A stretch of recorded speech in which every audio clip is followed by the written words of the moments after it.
Good afternoon, everyone, and good morning as well, because today we are expecting some American attendees, given where our guest speaker is based.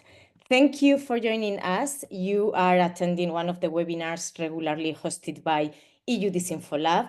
We are a non-profit organization gathering knowledge and expertise on disinformation in Europe.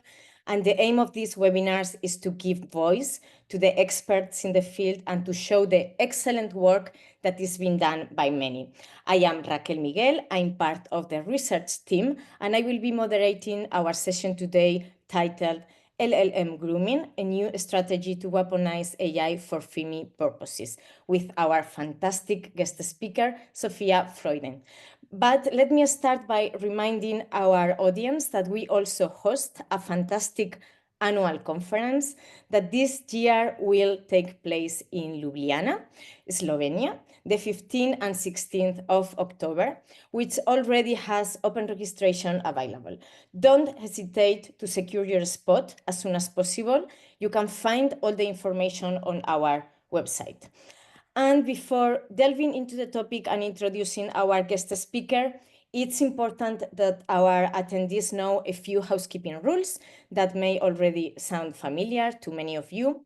The latest update is that our webinars feature a new tool that allows attendees to subtitle the conversation in their preferred language. It's very simple. All you have to do is go to the captions section, the option marked with CC, located at the bottom left, click on the tab, enable the translation option, and select the language you prefer, as shown on the screen.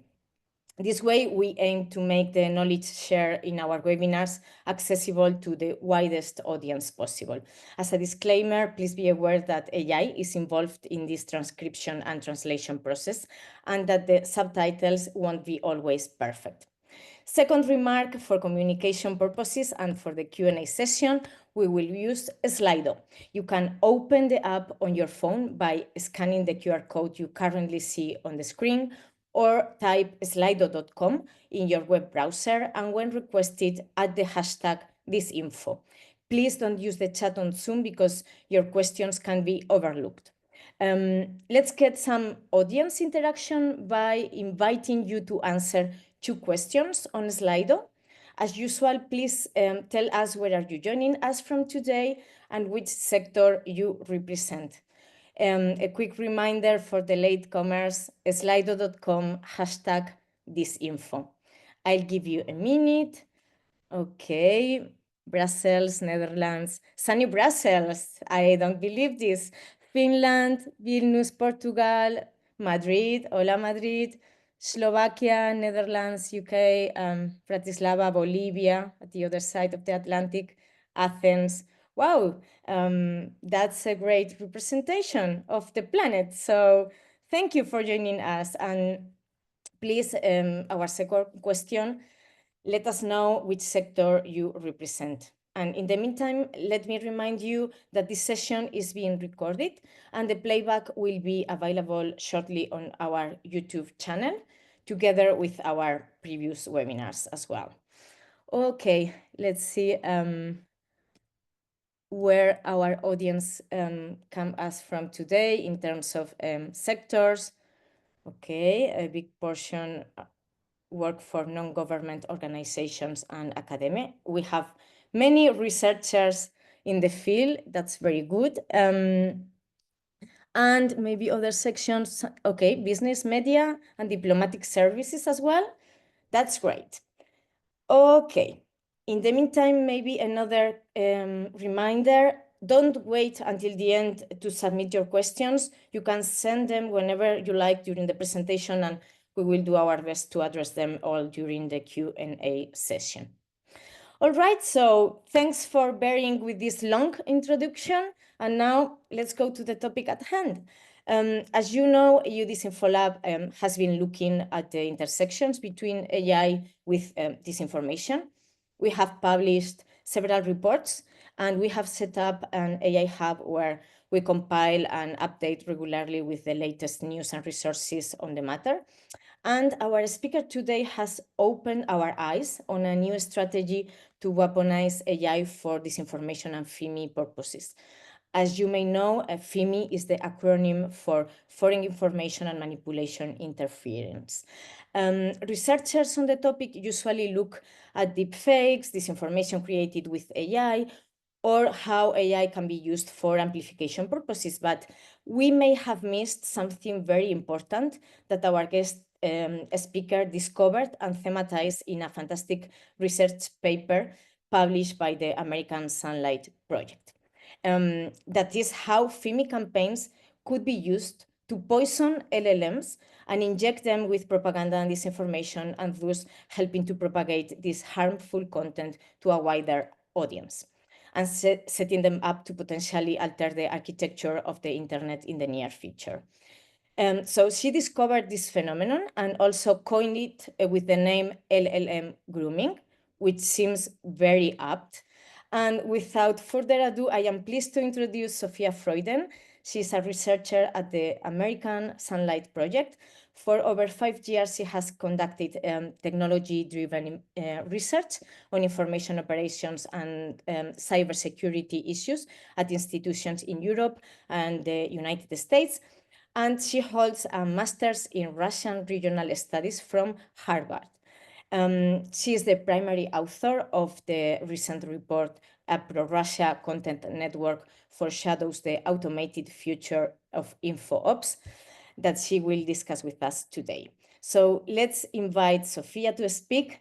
Thank you very much, Sophia, for accepting our invitation. Looking forward to listening to your presentation. Over to you. Great. Thank you so much for that wonderful introduction, Raquel. Let me just get started on sharing my slides. Okay. And can I get a thumbs up, Raquel, if my slides are visible? Perfectly visible. Okay, perfect. All right, so as Raquel kindly introduced me as, I am Sophia Freuden, and I am here to talk about LLM grooming in the context of the pro-Russia Pravda network. As Raquel already stated, I am the primary author of the report, A Pro-Russia Content Network Foreshadows the Automated Future of InfoOps, which was published by the American Sunlight Project in February of this year. We already went over some of these biographical details, so I won't dwell on this too much, but if anybody has any questions about past work I've done, I'd be happy to answer that in the Q&A. I also wanted to share some details about the American Sunlight Project. ASP is a nonprofit organization based in Washington, D.C. We are run or helmed by Nina Jankowicz. Many of you are probably familiar with her work and some of the things that she's done in the past. She's been very active in the sort of European counter-info ops space as well as the American space. The mission of ASP is to increase the cost of lies that undermine democracy. So we work very much at the nexus of disinformation, technology, democracy, all of the very pressing issues that we, are facing today, both in the United States here, as well as in Europe and across the democratic world. I want to start today's topic by kind of going over the top lines from my research. The so-called Pravda network is a network of nearly identical websites and social media accounts that aggregate Russian propaganda and disinformation. I will get into the Pravda network and its origins within the greater Portal Combat network in a few slides. The primary finding from my report shows significant evidence that the network's true purpose is to flood large language models, also called LLMs, and other generative models with false information and curated worldviews. The structure of today's webinar is to first go over the history of the Pravda network, then to discuss the expansions of the network, the geographic and thematic expansions of the network over time. Third is to discuss the evidence that I found suggesting that LLM grooming is the primary sort of motivation of this network. Fourth, I will go over the societal and technological consequences of the Pravda network and of LLM grooming as a new TTP and FIMI. And last, we will have a Q&A session where I look forward to answering your questions. Okay. The history of the Pravda network. So the French government's Viginem agency, which in case some of you are not familiar, Viginem is the agency, the French government's agency that works to mitigate foreign disinformation in the French information space. This agency first reported on the so-called Portal Combat Network, which includes the Pravda network in February 2024. Alongside Viginem, a number of non-government organizations and government agencies both have reported on the Pravda network in the past, including EDMO, RFERL, the DFR Lab, Check First, and several others. Since the first report that was published on this topic in February 2024, the Pravda network has expanded into a series of waves to grow past Europe and include Africa, the Asia Pacific, and North America. And it also now targets languages, heads of state, and international organizations. The key qualities of this network are its centralization, its automation, and its lack of original content. I just want to dwell on that last detail for a second here. This network does not produce any original news, content of any kind. It merely reposts content sourced primarily from either Russian state media sources, such as RT or Sputnik or DUS, or it reposts content from pro-Russia Telegram channels. The primary sort of thematic focus of the network is on the war in Ukraine. In case some of you haven't had a chance to look at what the Pravda network looks like online, you can just access it by going to news-pravda.com. I highly recommend you use a VPN when you're doing that. I just wanted to give you sort of a glimpse of what this network looks like when you access it. Here you can see two screenshots showing two different sort of subdomains or subsites that belong to this network targeting North Korea and Syria. I here have the English language version of these sites toggled on, but the default sort of languages of these sites are, as you would maybe guess, Korean and Arabic. The screenshots that you see here are what you see when you navigate to these sites, to the North Korea and Syria sites of the Pravda network. As you can see from these sort of landing pages, there's no search bar. There's very generic content, generic headers, and generic menus, right? Everything kind of looks identical. It all has this sort of branded aqua logo on everything. And as you can see explicitly from these screenshots that I have here, there's a lot of duplicated content. So if you look closely, you can see two essentially identical articles that were taken from a well-known Russian Telegram channel, Rybar. Many of you are probably familiar with it. And the content that you see across these sites is often duplicated, meaning it looks exactly the same. It's pasted verbatim. It's translated using sort of automated translation techniques. This is a map showing the geographic expansion of the Pravda network. As far as I know, ASP's map that you see here is the most up-to-date map available to the public that shows the modern geographic scope of the network. The phase framework is something that I developed at ASP to understand the chronology of the evolution of the network. And I will discuss the phases in detail in the next two slides. But here on this map, you can see the phase-by-phase expansions of the networks by color here. Each color represents which phase each given country was first targeted in by the Pravda network. So the first phase, the earliest phase, is colored in yellow, the second is in red, and the third is in blue. Despite the multiple shifts in subdomains or domains, and by that I just mean the URL that you see when you go to any given Pravda site, that given URL is currently formatted as a phase 3 subdomain format for the vast majority of the countries in the network, even though many of them were first targeted by older subdomain and domain formats. And again, I will go explicitly over what I mean when I say domain or subdomain format. The only two countries whose sites are still in another phase are Georgia and the United Kingdom. And you can see those colored here in red. I realize that this is a bunch of confusing internet speak, and we can return to this map if people have questions about it during the Q&A. One important thing to note here is that there are two broad categories of entities that the Pravda network targets: geographic entities, such as countries or non-sovereign states, or more abstract entities such as languages or heads of state that can't readily be displayed on a map like this.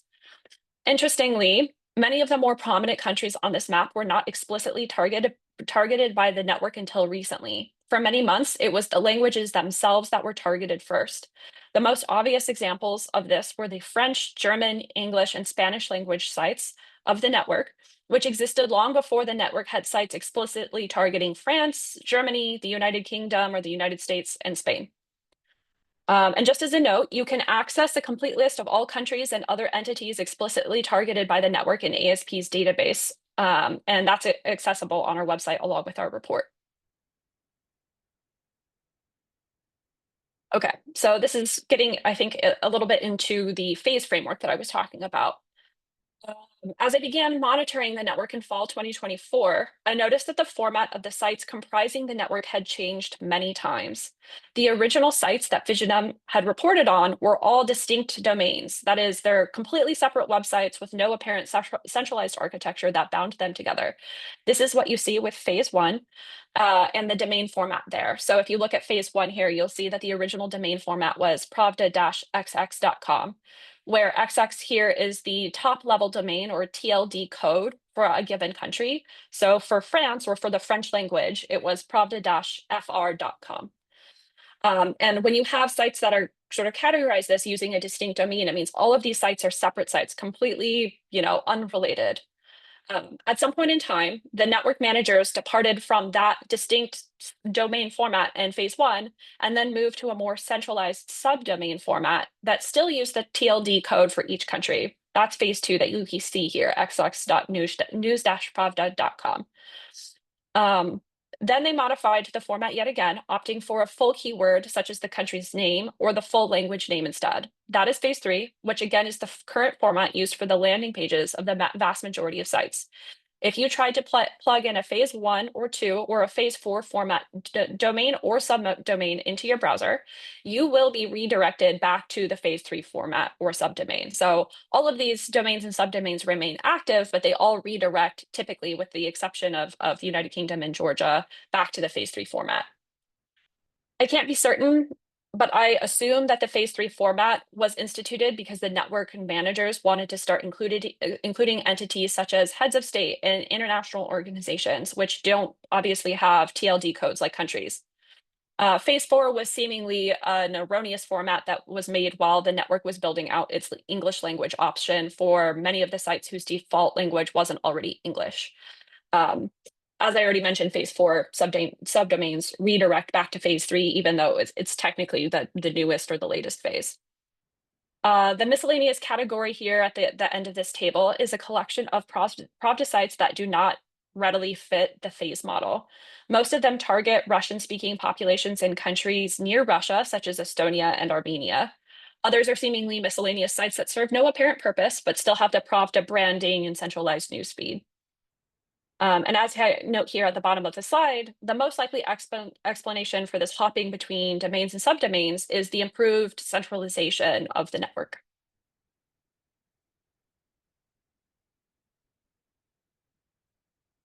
Okay, there we go. A little bit more on the expansion of the Pravda network. So this is the last slide on the phase framework. I believe that this chart really helps to establish a chronology of the expansion and evolution of the network, which can't really be determined by WHOIS queries and other digital forensics tools because of the nature of the network. The biggest reason for this is that between phase one and phase two, the network shifted from using a distinct domain for each site to the subdomain format seen in phases 2, 3, and 4. In other words, all sites in phases 2 through 4 technically belong to a single central site located at news-pravda.com. In this table, you can see exactly how the network expanded geographically, with a notable explosion of new targets across the 5 regions in phase 3. And you will note in my little sort of subtitle here on this slide, these are the only regions currently targeted by the Pravda network. I didn't find any evidence that the network is targeting countries in the Caribbean, in Central America, or in South America, but that could very well change in the future. I also want to specify that the numbers in the individual cells do not indicate the absolute novel subdomains per phase. For example, if you look at the column for Europe, the 25 European sites in phase 1 and the 27 European sites in phase 2 target the same overlapping 25 countries with 2 new additions in phase 2. The cells merely represent the total domains or subdomains that target the region per phase. And again, I'm happy to go over this in the Q&A in case it gets a little confusing. Okay. Now I want to talk about evidence that I saw of LLM grooming in this network.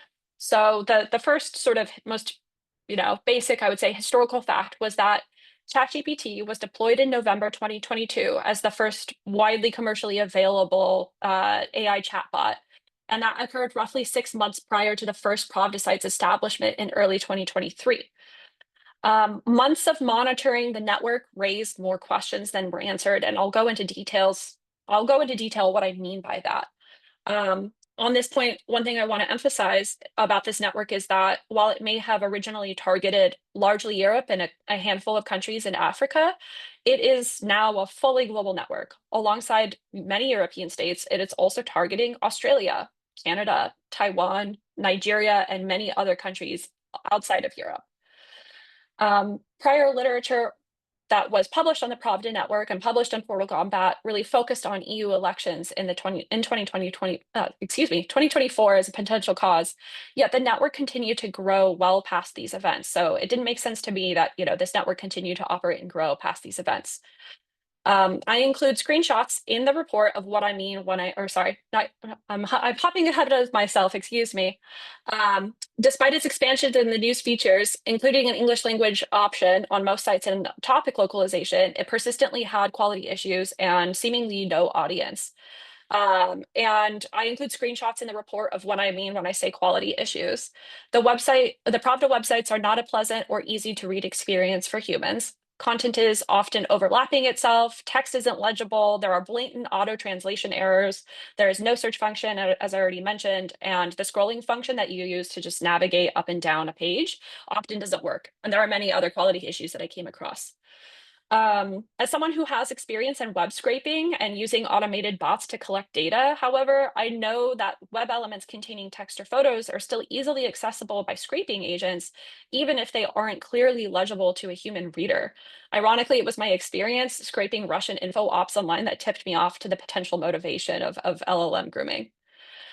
And then my final point here, this is kind of what I mean when I say it raised more questions than it answered, right? Why make such a large centralized aggregator with no human audience? Why go through the effort of growing this geographically, thematically, when no one was seemingly navigating to their website? And I include some statistics in the report when I mean, when I say no one is navigating to their website, there are digital forensics tools that you can use to assess traffic going to and from websites. And then to focus on a final detail here before we move on from this slide, the addition of the English language option, something that I've mentioned a couple times now, on many sites within the network was such a red flag to me. It essentially doubled the size of the content hosted on the website, but seemingly, again, for no real audience. More questions. Why grow the site, both in terms of geographic scope and now linguistic scope, when no one reads your content anyway? Okay. A little bit more for evidence of LLM grooming. The first point that I want to talk about is that evolutions in technology mean that automated agents may be the intended primary audience for modern information operations. And when I say primary audience, I don't necessarily mean that their end goal is to convince these automated agents of something. They still want to obviously affect human audiences. When I say primary, I mean that almost in a proximal sense. Like their primary proximal audience is automated agents. And some example of these automated agents are web crawlers for search engine indexing. So when you Google something, you will see that pages get listed and get ranked in a certain order. There are web crawlers that Google has and that other search engines have that determine that. Another example of automated agents, and this is the one that I focus on in my report, are scraping algorithms for constructing training data sets for AI. So any LLM, any generative model that you come across was trained on data, and that data was collected by a scraping algorithm. So just like on this point of automated agents being targeted, there is precedent for this, right? The history of search engine optimization is further evidence for LLM grooming as a motivation for this network. Just like websites began to do in the 1990s with search engine web crawlers, the websites are now strategically placing content in the hopes that scraping algorithms that build training data sets for LLMs will then pick up that content. So we've already seen sort of benign instances of people, businesses doing this for the sake of hoping that their content lands, for example, in ChatGPT. Okay, moving on to the next point. The sheer size and heavily automated centralized nature of the Pravda network suggest LLM grooming. Our estimates put the publishing rate of the network at a minimum of 3.6 million articles per year. You can view the details of the calculation methods I used to get to this figure of 3.6 million in the report. One thing I want to emphasize is that this is almost assuredly a gross underestimation of the network's true publishing rate. The random sample that I used to calculate this rate did not include some of the network's most active sites, whose publishing rates dwarf that of the entire sample that I took. So, for example, the English language site of the Pravda network has a publishing rate that is greater than the total sum of the 10 sites that I collected in my random sample. Therefore, it would not shock me if the true publishing rate of this network was bigger than twice the 3.6 million figure I have here. And then as a final point, kind of pointing to LLM grooming as the primary motivation for this network, research previously published by NewsGuard showed that major AI chatbots would parrot Russian disinformation in response to certain prompts. So we already knew that even prior to the establishment of the Pravda network, or prior to its sort of mention in discourse, that some AI chatbots had already been tainted by Russian disinformation, either intentionally or unintentionally. The reason why I landed on LLM grooming as the most likely explanation for its behavior and in continued growth, for the network's behavior and continued growth, was because the qualities that I've listed in the last couple of slides were so bizarre and so counter to other more classical Russian information operations I had seen. If one were to hypothesize or speculate what behaviors the network were to exhibit, if its true target was automated agents such as web crawlers or scraping algorithms, you would expect those behaviors to include a massive publishing rate, wide content duplication, heavy automation to enable the prior two qualities, and a lack of care or attention to human audiences. The Pravda network fits that hypothesis perfectly. Okay. And here I've developed a visualization to kind of help you all understand the sort of ecosystem or the processes of how content might navigate from the Pravda network into an AI chatbot or another generative model, right? So this visual helps to show exactly how the Pravda content ends up in LLMs and what happens to these models' outputs afterwards. And I really want you to focus on that detail, right? Because it's not necessarily just that they wanted to get it into a generative model of some kind. They also want those outputs from that model to go somewhere. And while on this slide, I focus on AI chatbots and LLMs in the report, the same risks are present for any generative model, right? You could imagine photos, videos, and audio files from the Pravda network or another, similar network also ending up in the training data sets for generative models. Excuse me. I also want to emphasize that the right side of the graph is not the end of this dynamic. Each person or social media account or website that consumes and then shares AI regurgitated Pravda content is therefore spreading that disinformation even further. This brings us to the issue of other LLMs and generative models being trained on Pravda-tainted AI-generated content, and so on and so forth. The issue of AI eating itself is a growing topic of conversation, and I will discuss its relationship to disinformation and LLM grooming on the next slide.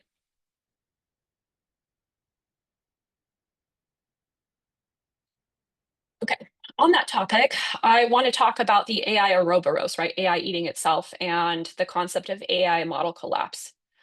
So this visualization here is my depiction of AI eating itself, but in the context of the Pravda network and disinformation. In a paper published with the academic journal Nature in 2024, researchers experimented with the notion of generative models being recursively trained on AI-generated content. And what I mean when I say recursively trained is just that AI models get trained on AI-generated content and so on and so forth, as you see here in this visual. The researchers found that after a few cycles of this sort of, iterative behavior, their information ecosystem suffered from what they called quote unquote model collapse, that their sandbox version of the internet became essentially unusable as it had been so heavily polluted by AI generated content that it was difficult to find anything of use or meaning. You've likely all seen the early stages of this, right? You've probably seen AI slop on YouTube or TikTok or other places on the internet. Imagine what will happen when mass networks of Russian disinformation feed into this. Will we be seeing AI slop on Bucha and the atrocities that happened there? Will that then go on to train future iterations of generative models? The authors of the Nature paper warned that unless some kind of safeguard on human-generated content is made, there could be a severe premium placed on human-generated content. The promise of LLM grooming and AI model collapse together is that soon, disinformation-riddled AI slop could become inescapable and abundant online. The social and technological implications of the model presented by the Pravda network are deeply worrying. Okay, and now I want to get into what some of those consequences are. So the first most obvious consequence, and this is, I would say, a consequence of essentially any information operation or disinformation campaign, is that there is a severe risk of widespread belief in false or harmful information, much more so than your average sort of info op, simply because of the sheer size and speed of LL grooming, right? One thing that it does better than I would say your average sort of info op is that it's just able to exponentially grow itself and spew its content to the far reaches of the internet in a way that without technology like AI or generative models, it just wouldn't have been possible. A second point here is on the risks of information nihilism and socio-political disengagement. For those of you who aren't familiar, one of the big risks of sort of info ops, propaganda, and in general, I would say sort of authoritarian governance is the risk of information nihilism, meaning that the information is so crowded with truths, half-truths, lies, disinformation that you can't discern what the truth is, which then leads to disengagement with society and disengagement with political processes such as elections and democratic processes. A third point is something I've already touched on a bit here, but there is severe risk of having dysfunctional, poor quality internet and poor quality AI experiences as a result of LLM grooming. Um, we're all familiar with the issue of AI hallucination. What LLM grooming risks is potentially acting as essentially a steroid or a boost to the issue of AI hallucination and making AI models even more prone to just issuing unhelpful information in the future. A fourth point is the unintentional or intentional sort of use of information laundering. And in case you're not familiar with what information laundering is, it's the sort of intentional or unintentional echoing of disinformation or other false and harmful information with the intent of promoting a worldview, regardless of where you originally got that content from.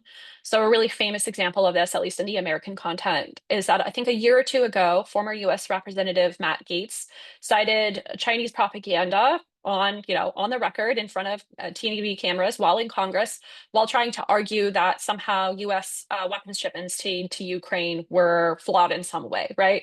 And he was so intent on promoting his worldview that these weapon shipments shouldn't have gone forward that he was just looking for some kind of source to back him up, not really caring that his source was Chinese disinformation. And he actually was called out on it in the moment in time and seemed to kind of agree that, yes, we shouldn't be citing Chinese propaganda or disinformation in Congress.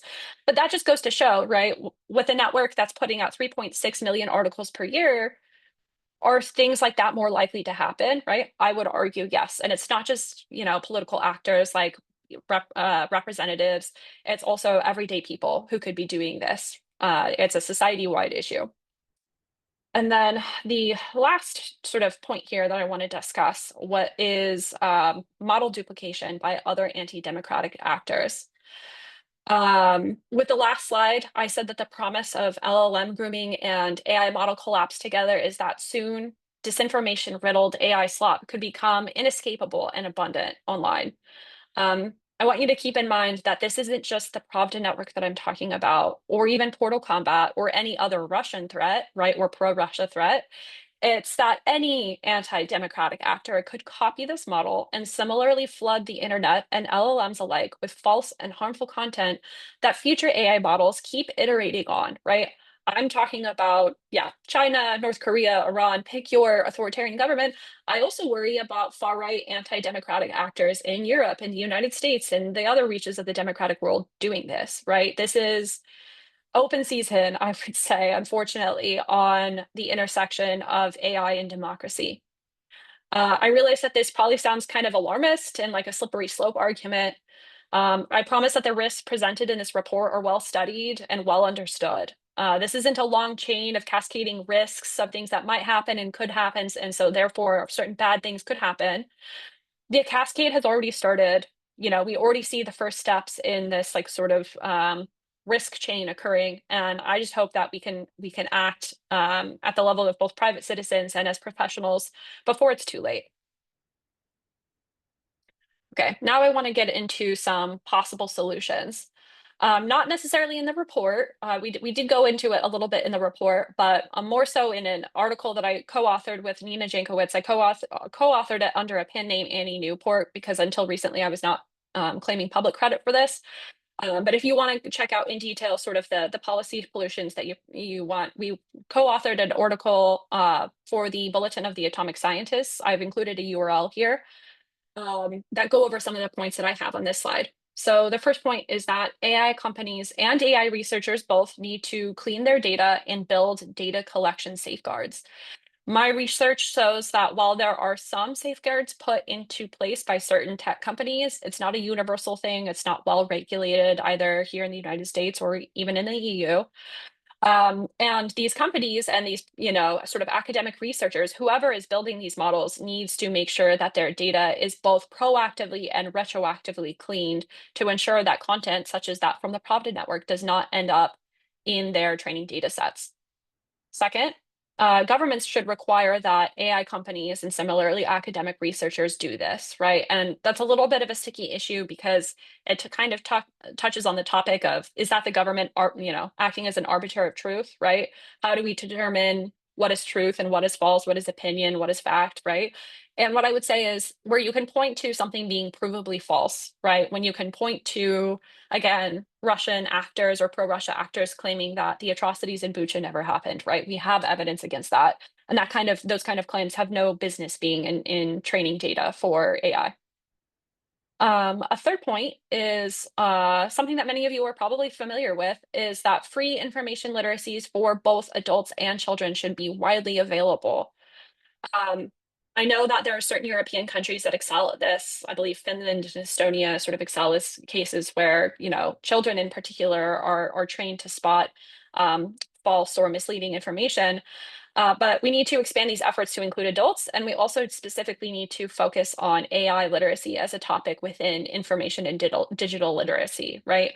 Many people, including casual users of AI models or generative models, don't fully understand, I would say, the technical complexities of what they're dealing with. And you don't need to be a mathematician or a computer science wizard to figure this out, but we do need to give people the tools to understand exactly what hallucination is, what is training data.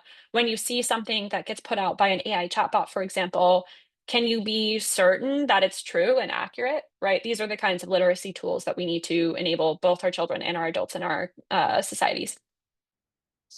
And then a last point here, governments and civil society organizations, and based on the survey that I saw, this includes many of you, should widely warn about the risks of LLM grooming until it becomes sort of a notion in common discourse talking about the risks of AI. I worry that this issue is just going to be overlooked.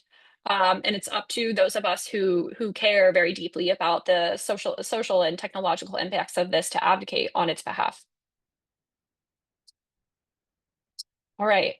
I think this is about wrapping up my presentation. I am happy to start taking questions now.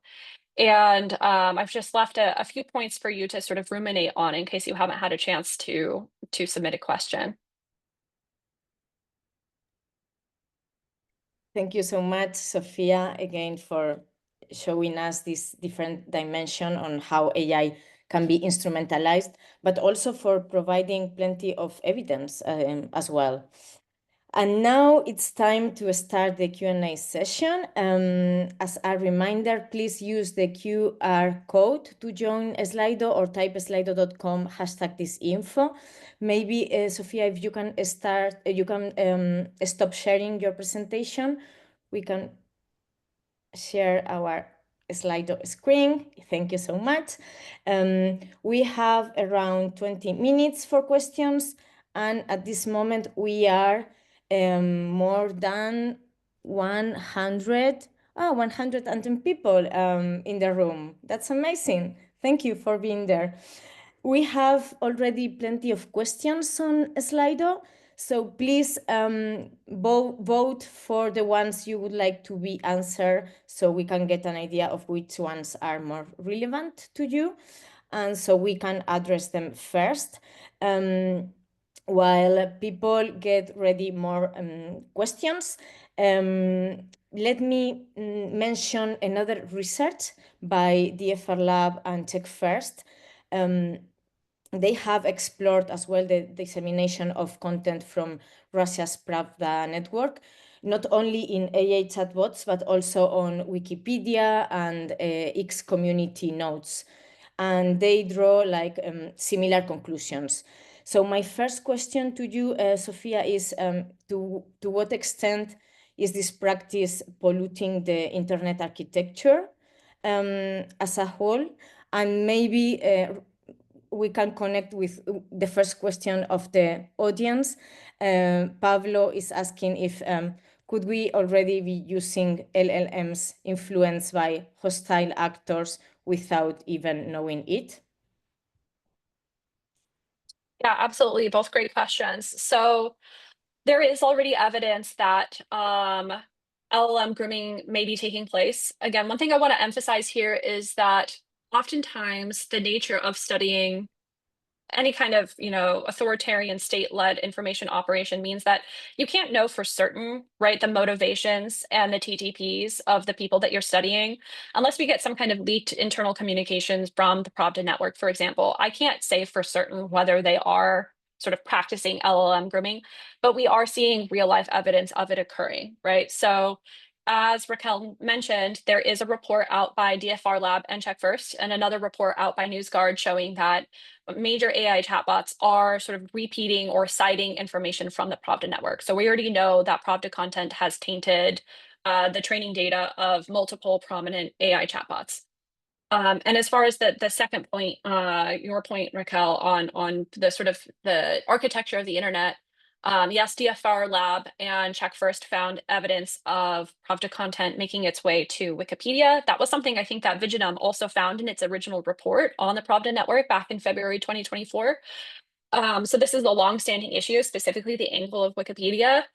I haven't necessarily seen evidence of it myself, but you could think about how using Wikipedia as an example, are university students or high school students, for example, going to start citing Pravda Network in their research and in their papers that they're doing, not necessarily knowing that it's sort of a bad source of information because they got it from ChatGPT, for example, right? Are you going to start to see a more casual integration of Pravda Network into not only online spaces such as Wikipedia or X community notes? Are you going to start seeing it offline? Through the illusory sort of truth effect, something that we detail in the report. If people keep hearing these claims over and over again, because it's so prevalent on the internet and maybe offline too, are they going to start believing it, right? So it's not just the internet architecture I'm worried about. That's something I obviously focus on from a technological standpoint in my report, but we have to consider how the internet affects the real world and vice versa with this issue. Okay, great. In your report, you don't mention any specific chatbots. I think NewsGuard does. And the next question is related to the ChatGPT. So, did you find any links to the Pravda network materials in GPT responses? And if so, what kind of prompting user behavior increases the likelihood of such output? Yeah, so we actually did some internal testing on this at ASP, and we explicitly used ChatGPT. One of our researchers, not myself, but another on the first sort of attempt that he sort of gave at seeing if Pravda content had ended up in the most recent sort of release of ChatGPT. His prompt, I forget the details of it, but it was asking about transgender athletes, which, as many of you know, is a very hot button issue here in the United States. And it has led to a lot of really unfortunate discourse here. And that has been obviously picked up by Russian propaganda actors. It's been sort of a Russian disinformation talking point now for several years. So our researcher asked something to something on this topic to ChatGPT, and the first result that it gave was linking to a Pravda article containing false and harmful claims about transgender athletes. So it doesn't take prompt engineering. That's a term that we start to hear more in the world of AI. It doesn't take necessarily much, if any, prompt engineering to start to get these answers, right? You could just be asking about a controversial issue that you might want to know about. And it's a shame to see that ChatGPT specifically is already, reproducing Russian disinformation on that topic. Good, thank you. The next most voted questions is the about AI literacy. So how effective are digital and AI literacy courses at addressing not only the harm of misinformation and disinformation, but also general mistrust in the world? Yeah, so there is evidence showing that at least information literacy courses and digital literacy courses do help to create resilience in democracies. I want to say it's Estonia has a lot of really great case studies on this, and you can look them up if you're curious about sort of what the pedagogy of digital literacy or information literacy is. AI literacy is something that's a little bit new, and I haven't looked in depth at modern efforts on creating AI literacy in democracies. I don't know to what extent that those practices, those pedagogical practices can by themselves fix the general issue of mistrust in the world. Mistrust in institutions specifically has been a growing issue in the United States since the 1970s. It was kind of triggered by Richard Nixon's presidency, and it's only gotten worse since here. And I would say that as much as mistrust is definitely embedded in the world of disinformation and AI and digital literacy, et cetera, there's also a lot that governments need to do outside of these topics to regain that trust. Governments and democracies in general need to sell democracy better. It's kind of a spicy topic that you've touched on a little bit, and I'm happy to go into it more. But I think that if we were to rely on literacy courses alone as a solution to the issue of mistrust, we would be committing an egregious mistake. I agree, Sophia. Thank you for your views here. For the next question, I would refer directly to the NewsGuard report, who detailed all the chatbots proving this kind of responses, and I would jump to the next one. Since the majority of this content is translated into English, are English prompts going to be more prone to deliver Russian propaganda? Yeah, I would expect that because of the broad Russian disinformation world's focus on English-speaking countries, namely the United States, it would not shock me if the English language deliveries of LLM grooming were more tainted than other languages. I don't want to overstate that this network is somehow inherently an English language network. This network publishes in, I believe, at least 40 languages or something like that. I forget the number off of the top of my head, but with the sort of phase 3 expansion of this network, you started to see it target the Arabic language for the first time. It now has a site targeting the Basque language, right? It's targeting a lot of regional languages, sort of the smaller or less commonly spoken languages in Europe and across the world. So yes, I would expect that there are more risks inherent in English language chatbots or in English language content, but by no means are you safe because you speak a less commonly spoken language. Okay, thank you. Another attendee is saying thank you for your important work. Could you tell about the methodology and questions you use to determine how widely Pravda is used and cited by LLMs? Yeah, so in the report, it wasn't our scope to determine, how widely Pravda was being used. I can tell you the specifics of some of the digital forensics tools that I looked at to determine the web traffic from actual human users. I looked at the USA site specifically to see like the site targeting the United States. I looked to see to what extent, human users were going to that site. And SimilarWeb, which is a digital forensics tool I'm sure many of you are familiar with, it revealed that in December 2024, fewer than 1,000 people had navigated to that site. And the average site visit was something like 20 seconds. So there aren't a lot of people navigating to these sites. There aren't a lot of people spending time on these sites. From the evidence presented by DFR Lab, Check First, and NewsGuard, we see that many AI chatbots are using, are citing Pravda content from I already went over this, but our own internal testing confirms this.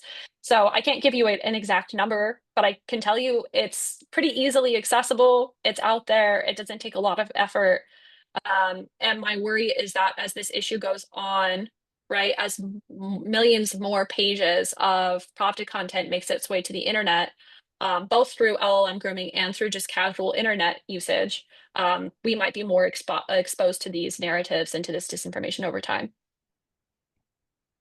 Okay, I think the next question has been already been answered. So maybe let's go to the next one. Are some of the LLMs okay, this one has been already answered. So do you think there is a risk that other influence operations could copy the Pravda networks model in the near future? Yeah, so that was a point I actually included on my Q&A slide. I realized it wasn't on the screen for all that long, but the last thing that I say is that, here, let me just pull this screen to the side. The risk that this model is used by other anti-democratic actors is high. And that's to some extent an analytical assessment of mine. I don't necessarily have hard evidence pointing to that beyond the history of anti-democratic actors, whether it's Russia, again, China, other countries, other anti-democratic actors. They tend to copy each other's TTPs. They tend to copy each other's strategies, right? And so if, one thing I worry about is that by bringing attention to this issue, I might inadvertently be bringing attention to this TTP, like for malicious actors to use, right? That's something that weighs on me a little bit. But I worry, yeah, that, other entities are very likely to use this. I can't describe or specify when. It could be this year, it could be next year, it could be several years from now. But I think it would be, again, given the history of global information operations, I think it would be very naive to assume that nobody will copy this model in the future. Yeah, another attendee is asking if you have seen evidence of China, the Chinese infobs like high energy using this LLM grooming as well. So So no, I haven't looked into that specifically. That's something I actually want to dig into more. As Raquel mentioned, my background is on sort of Russian regional studies. So I do tend to focus on Russia more so than China, but I have worked on sort of Chinese FIMI in the past. One thing that comes to mind is the release of DeepSeek, right? The sort of highly accessible, low cost AI model that came out of China in the last couple months. I haven't looked into what extent DeepSeek, has picked up Pravda content, for example. But I do know that when you ask DeepSeek about Tiananmen Square, when you ask it about Taiwan, it will either refuse to answer questions or it will give essentially Chinese disinformation and propaganda as a result.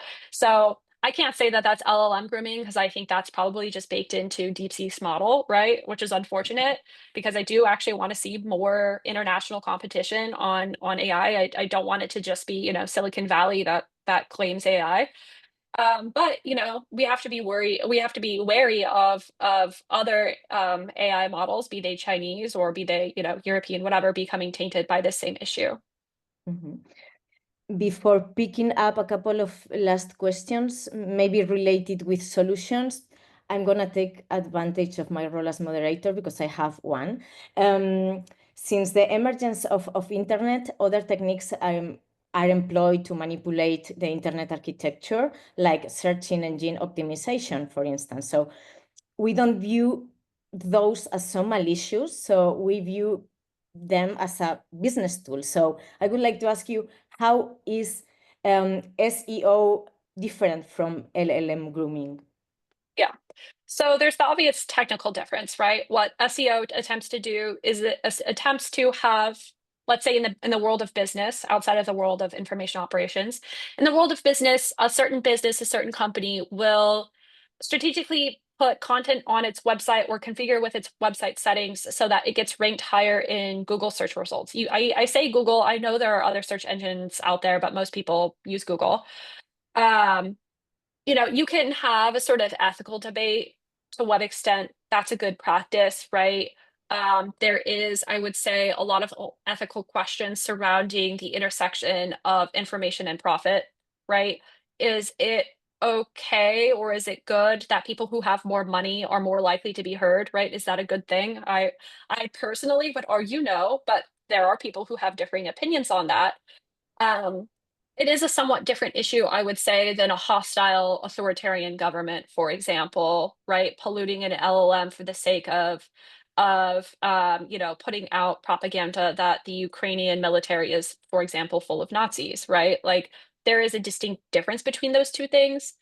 Where you could see some crossover is if companies start to engage in LLM grooming with the sake of either sort of denying truths about them, truths that they don't want people to know, or for the sake of like reputationally harming their competitors, right?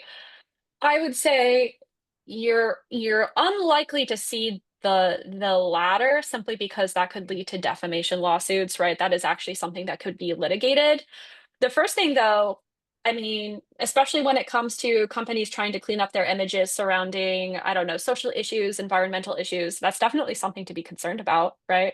I am under no illusion that it's just the world of politics that could take advantage of this. There are other very powerful entities that could take advantage of this as well.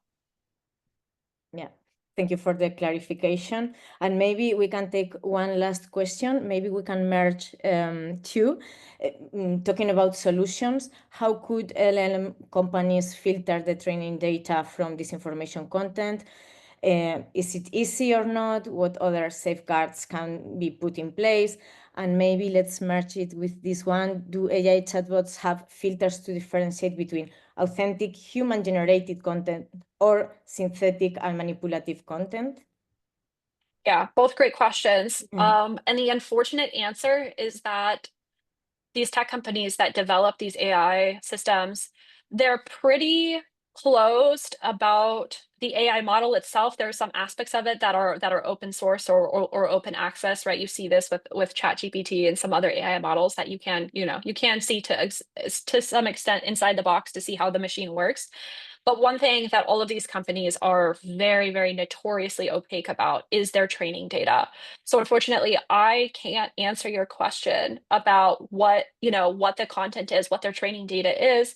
What I can tell you is that my own research into this topic of filtering out problematic data, what companies do to keep their data good, the answer is that a lot of companies willingly do not know what exactly is in their training data. And you have to keep in mind, we're talking terabytes of data, right? Maybe even a bigger unit, right? These are massive data files that are spanning whole swaths of the internet. So a lot of companies willingly don't know what's in their scraped data because they fear that they have inadvertently collected protected data of some kind, be it, personal medical information of someone, some kind of personal information that should not be collected and then used as a training tool, or that they've collected protected, legally protected intellectual property. And you're already starting to see litigation about this in terms of, for example, the New York Times suing Microsoft over training data that allegedly includes protected intellectual property of that publishing agent.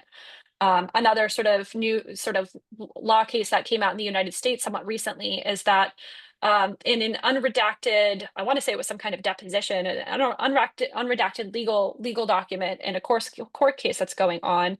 it's clear that Facebook's own AI models were trained off of data taken from a shadow library associated with associated with Russia, and that shadow library contains a bunch of essentially pirated works, like legitimate books, legitimate books and magazines, but pirated works that went into Facebook's model, and Facebook seemingly knew about it.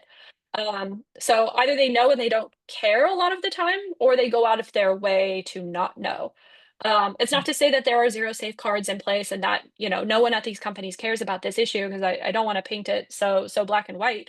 But companies definitely need to do more, and they also need to be more transparent on their processes with this, because as a researcher myself, the fact that I have to tell you I don't know is honestly a little frustrating on my end. Yeah, that's a good answer as well. And I'm sorry, I hate to cut you off, but we don't have any more time. Thank you again, Sophia, for these exciting discussions. I hope our audience has enjoyed and learned a lot. And you will be kindly requested to fill in a rating survey after the webinar ends. You can also suggest topics to be covered in our next sessions. And before wrapping up, let me announce our upcoming webinars next week. On Thursday next week, we will have one with the University of Cyprus, Disinformation and Real Estate Exploitation, the case of Barosha. And the last Thursday of April, we will have Who Targets Me, talking about exploring political advertising data. For sure, they will be very interesting. So we hope to keep seeing you around.